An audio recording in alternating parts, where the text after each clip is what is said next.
Hello and welcome to this episode of Sabbath Worship with Ben. Hope you all enjoy it, and as usual, we'll have a lesson and a presentation. Hope you all will have a blessed Sabbath. Now I'm going to do the lesson. This lesson is entitled Making Things Right. The memory verse is, When they had finished eating, Jesus said to Simon Peter, Simon, son of John, do you truly love me more than these? Yes, Lord, he said, you know that I love you. Jesus answered, Feed my lambs. It's found in John 21, verse 15. So, Jesus' disciples went fishing one night after Jesus had been resurrected, and they didn't catch anything the whole night that they were fishing. So in the morning, because at night is the best time to catch the fish when the sun's not out. So the next morning they were still out on the lake, and Jesus appeared on the shore. They didn't recognize him immediately. He asked if they had caught any fish, and they called back that they hadn't, so he told them to cast their nets on the other side, and immediately the nets were full of fish. So then John recognized that it was Jesus talking to them. Peter swam off the boat to meet Jesus, and the other disciples followed with the boat and the fish, and Jesus and the disciples ate breakfast together.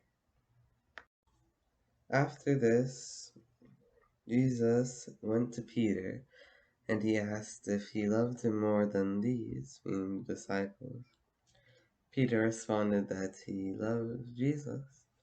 So Jesus told him to feed his sheep, to take care of the flock, and so 3 times Jesus did the same thing.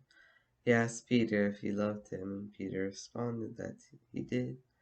And so on the 3rd time, he says that Peter was hurt because Jesus asked him the 3rd time. And he responded that he did indeed, because Jesus knew all things that he knew. And so Jesus told him that he must follow him, that to take care and to feed his sheep.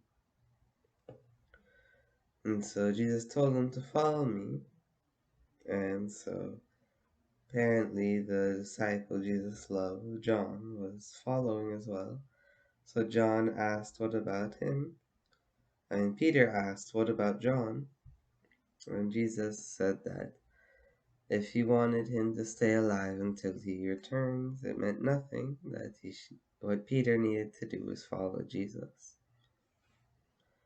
So the lesson for all of this, to start with the last thing, it's not saying that John was going to stay alive until Jesus came.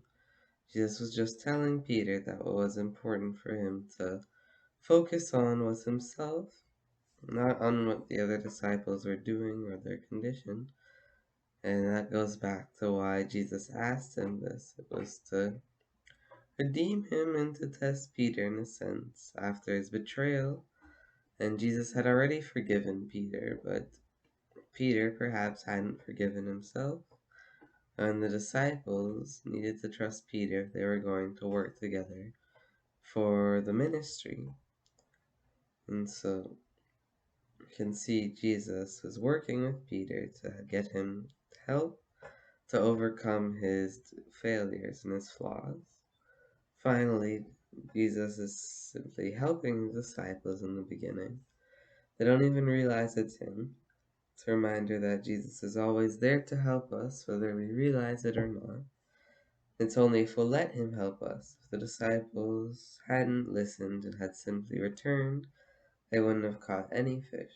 But because they were open-minded, they were willing to try it, so they caught the fish. It's a lesson for us to always be open to what other people say, and to be not to be closed-minded to the truth, but to still stay aware of false teachings, and to remember to be kind to each other, to work on our faults and our failures, and to keep our eyes on Jesus. That's the lesson for this week. Hope you all enjoyed it. Now I'm going to do my presentation. This presentation is going to be based off of 1 Samuel chapter 24. So in this week's story, David and his men are hiding up in some hills and caves, as before David was king, Saul was trying to hunt him down to kill him. So Saul heard where David was, and he took 3,000 specially chosen men to go and kill him. So David hid in a cave with his men. And so Saul found where they were staying, but he didn't know where they were. So they set up camp and they were looking for David. So Saul entered the cave right where David was. And David had a chance to kill him, and his men encouraged him to do it so that he could be king, because God had already anointed David to be king of Israel. Kind of like Jacob, when Jacob felt that since he was promised the family inheritance, that he should earn it himself. So David, however, did not do the same. So he cut off a piece of Saul's robe, and even that the Bible says he felt guilty about. And though Saul was literally trying to kill him after he had done nothing wrong, it's because of his popularity that Saul was jealous of, why he wanted to kill him, because he was worried David would become king. And so, because Saul was God's anointed one, David spared him. And so David went out after Saul left the cave and showed him the road, and asked him why Saul was chasing him when he could have killed Saul, and he didn't. So Saul repented, he wept, the Bible says, and he asked David for forgiveness and admitted his wrong. And so he said that David would be king one day.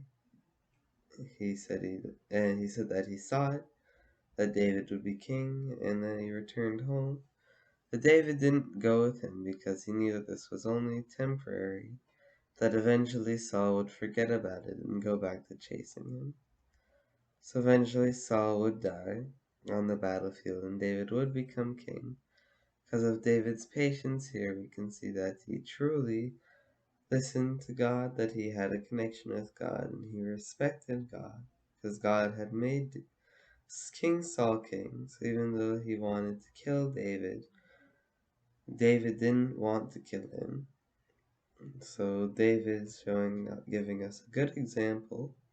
David is giving us a good example of how we should act. No matter how much other people hate us, despise us, or try to get at us, we should never return that. Should always never retaliate. We should always be Christ-like and show love to our enemies. So it's hard to do, but through the Spirit, through Jesus, we can accomplish it. That's the presentation for this week. Hope you enjoy it. Enjoy it. Hope you all have a blessed Sabbath. See you next week.